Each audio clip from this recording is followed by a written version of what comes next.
Para muitos, a pergunta urgente é: como Deus pode me usar? Quais as qualificações necessárias? O que eu pessoalmente queria saber quando comecei era a quem exatamente Jesus escolheu para serem seus apóstolos e quais eram suas qualificações. O que descobri acabou mudando totalmente a minha vida. Eu creio ser uma das verdades bíblicas mais encorajadoras que você jamais ouvirá. E este é um princípio que vem desde o início do Velho Testamento e que ainda hoje continua sendo verdadeiro.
Antes de Jesus escolher os seus 12 discípulos, nós lemos que ele gastou uma noite toda em vigília.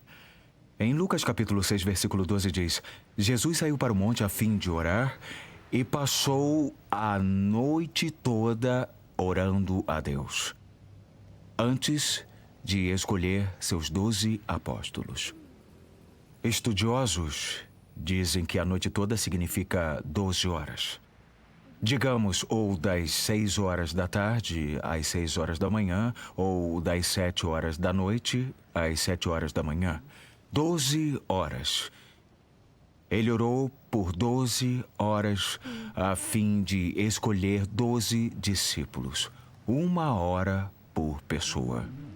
Como eram 12 homens, então ele orou por 12 horas. Não é maravilhoso saber que Jesus possivelmente orou 1 hora por cada homem? Não seria maravilhoso saber se Jesus tivesse orado pessoalmente 1 hora por você ou 1 hora por mim? É fantástico.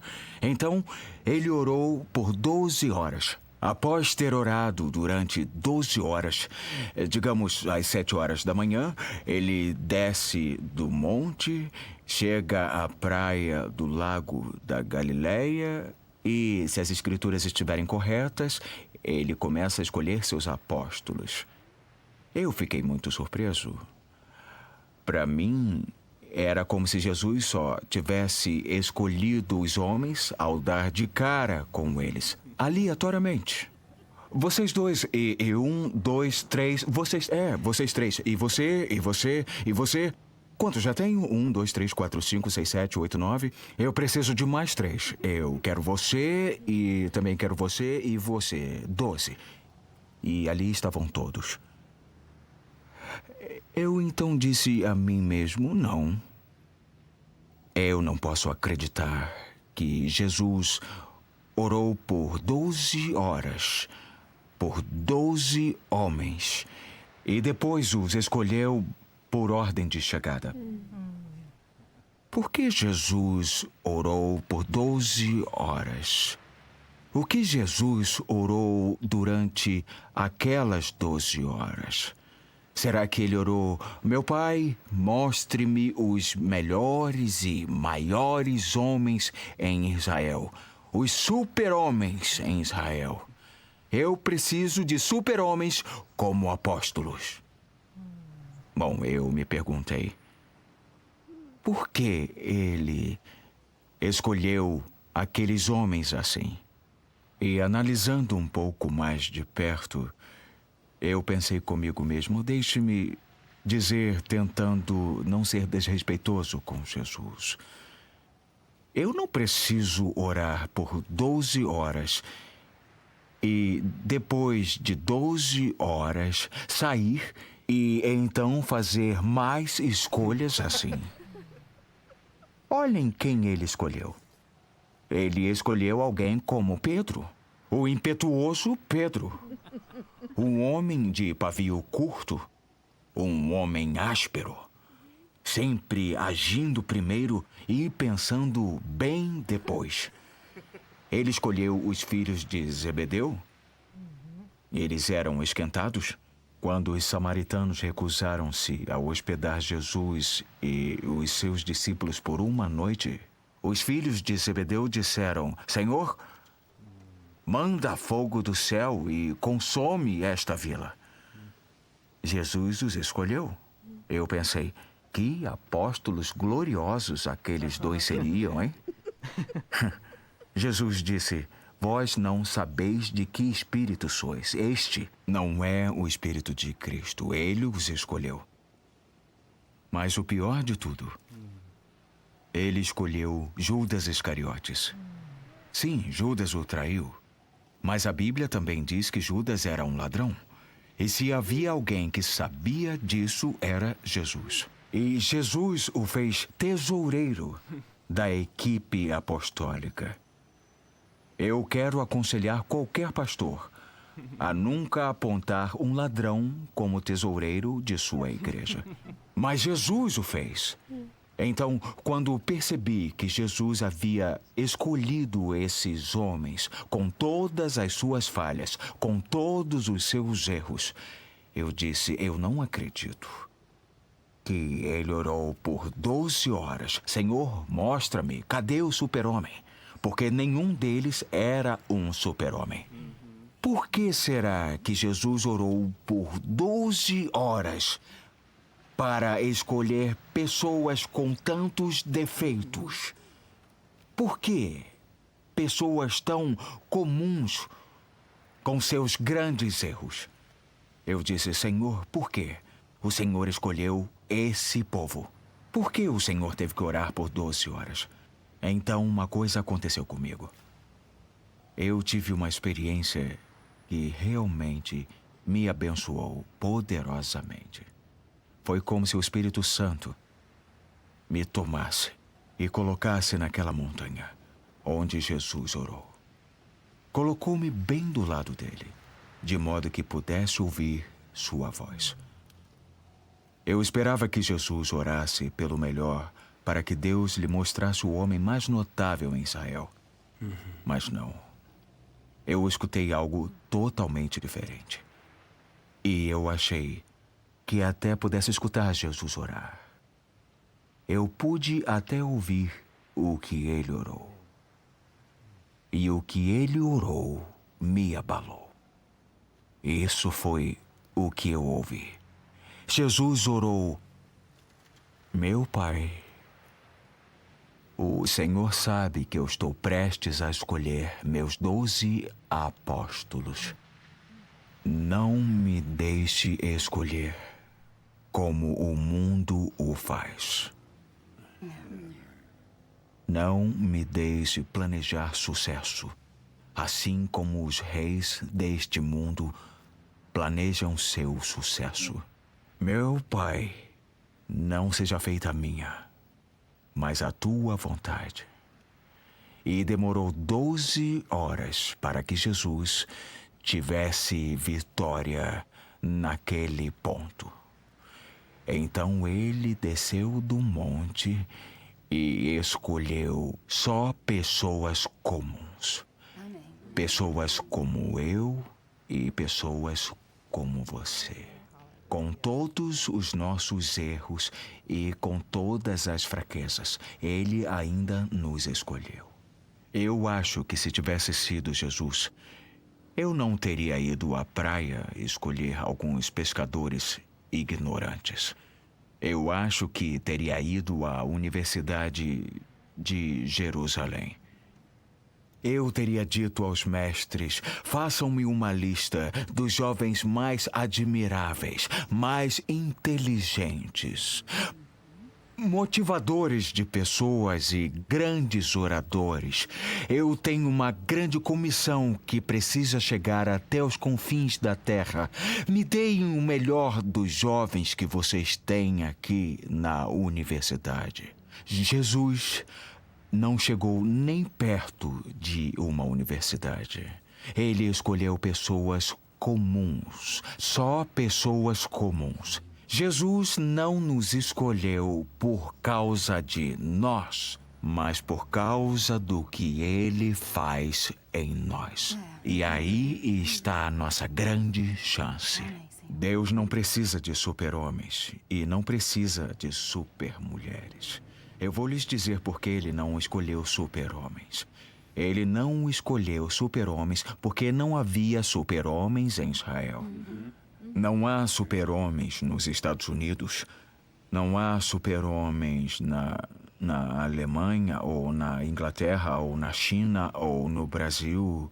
Existem alguns super-homens em Hollywood, mas são todos de mentira. Jesus só escolhe pessoas comuns. E foi assim que ele escolheu aquelas pessoas ali. Bom, meu pai, ele era um pastor. Eu ouvi o evangelho desde que era pequeno. Esta é a maior herança que eu tenho neste mundo.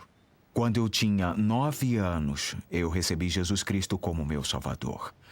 E quando eu tinha 10, só um ano depois, naquela pequena igreja no norte da Alemanha, onde eu cresci, houve um tipo de culto missionário. E, de repente, o Espírito Santo falou em meu coração. E o Senhor disse: Reinhard, quando você crescer, vai pregar o Evangelho na África. Eu fiquei tão maravilhado. Eu pulei.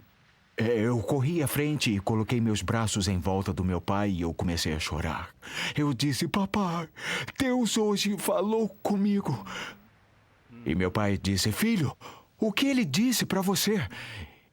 E eu disse: Ele disse: quando você crescer, vai pregar o Evangelho na África. Meu pai me disse: Reinhard, o seu irmão mais velho será o meu sucessor. Entendeu? Eu não era a escolha do meu pai.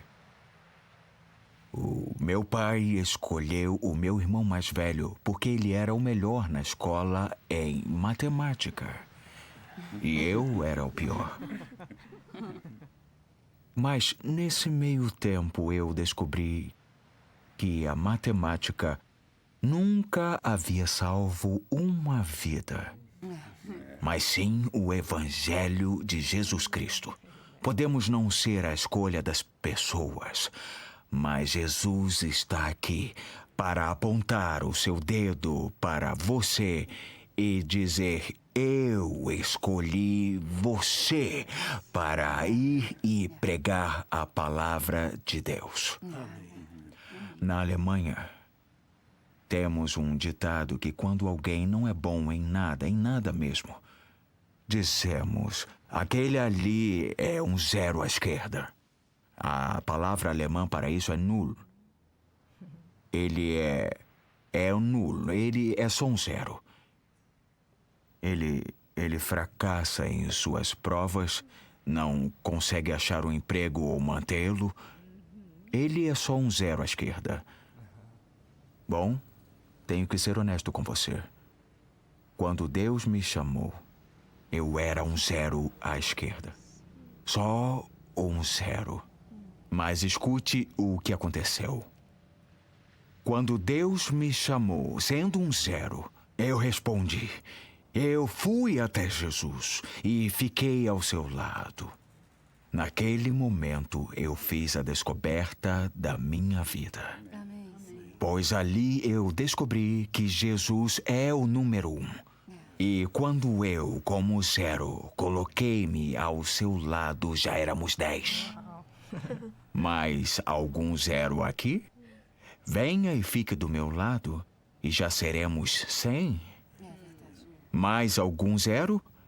Então 1000, 10.000, 100.000, 1.000.000, 10 milhões. Eu então percebi, Jesus dá valor a cada zero. Eu não me importo de ser o último zero, porque o último zero é o mais valioso. 100 milhões é mais do que 100. Contanto que o número 1 esteja na frente, Jesus, somos todos altamente valiosos. Porém, remova-o, e de novo não seremos mais do que zeros. É assim que Deus nos chama, como Ele nos escolhe. É o segredo que precisa ser compreendido. Não importa quem você é ou o que você é. Jesus o torna valioso, altamente valioso. Ele lhe chama, ele capacita, ele envia e ele estará sempre com você até o final dos tempos e até os confins da terra.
Nós não somos muita coisa, somos seres frágeis com consciência.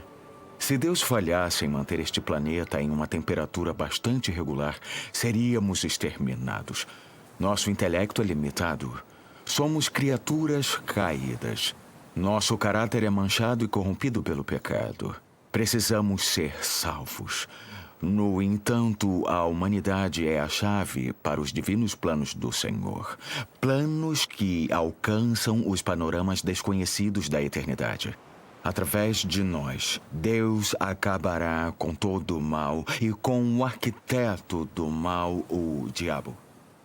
Parte desta vitória final é o mandato atual para pregarmos o Evangelho. Certamente é a parte principal do plano atual.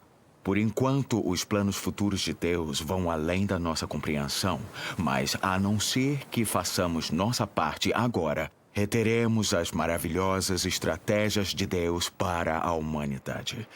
Saiba disso.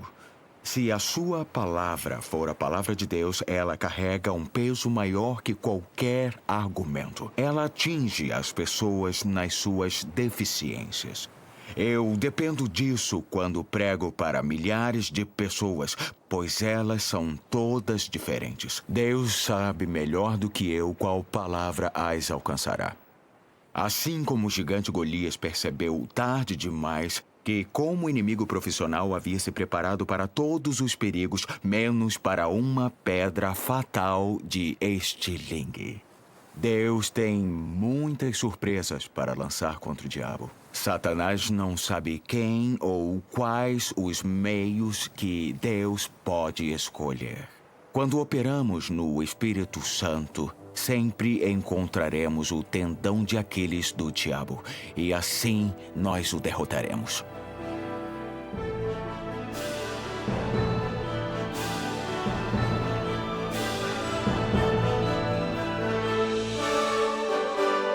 As long as Jesus is the number one, he puts value into every zero. Jesus makes every zero valuable. as long as he is the number one, we are precious. We are valuable. But take the one away, and we all become nothing at the same moment. The whole key is Jesus. Why don't we shout his wonderful name? Jesus!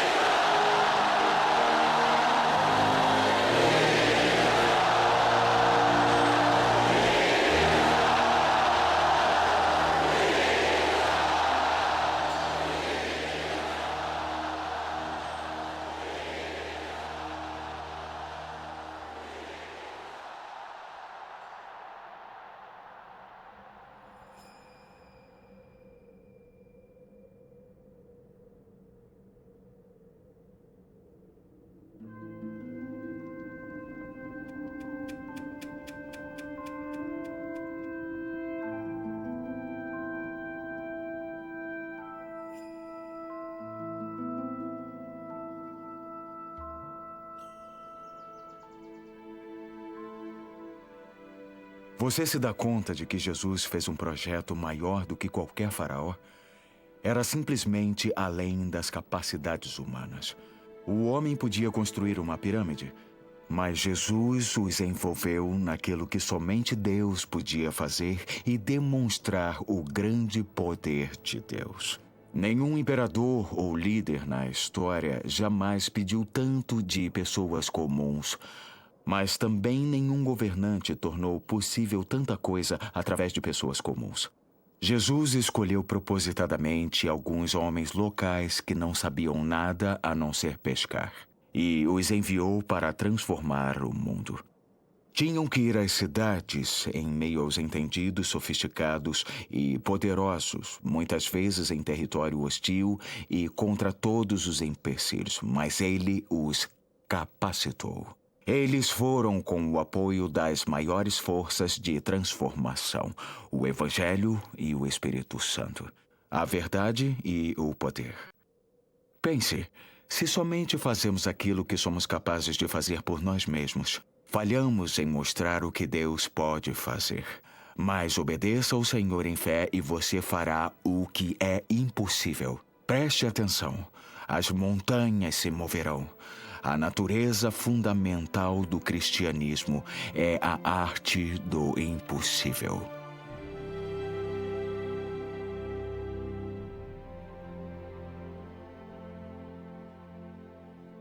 Vocês sabem que eu cresci no norte da Alemanha, no delta do rio Elba.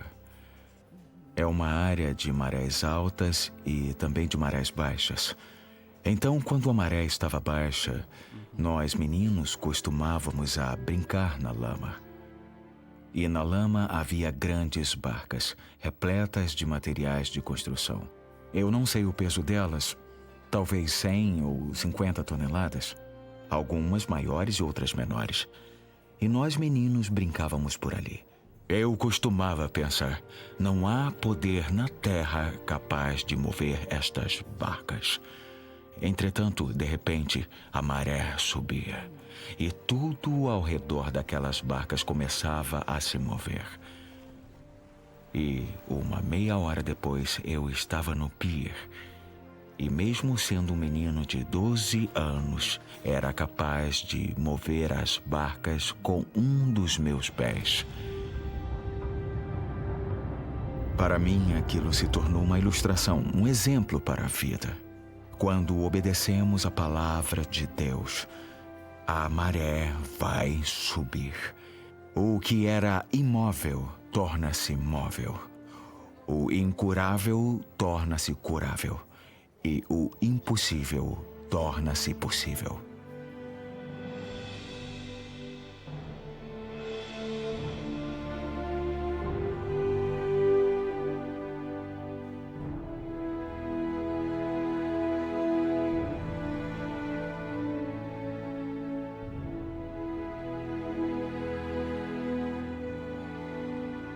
Quando Jesus enviou o Espírito Santo ao mundo, uma nova ordem de possibilidades foi criada, além de tudo já conhecido desde os dias de Adão.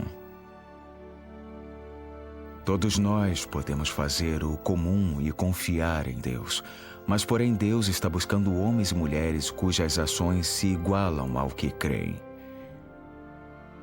Quando eu senti o Senhor me comissionar para levar o Evangelho da cidade do Cabo até o Cairo, eu não passava de um missionário jovem trabalhando no reino montanhoso de Lesoto.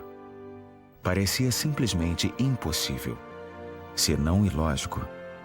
Entretanto, num curto espaço de tempo, eu aprendi uma lição. Tudo bem se você for um zero, contanto que você esteja do lado do número 1. Perto de Jesus, o cristianismo se tornará a arte do impossível.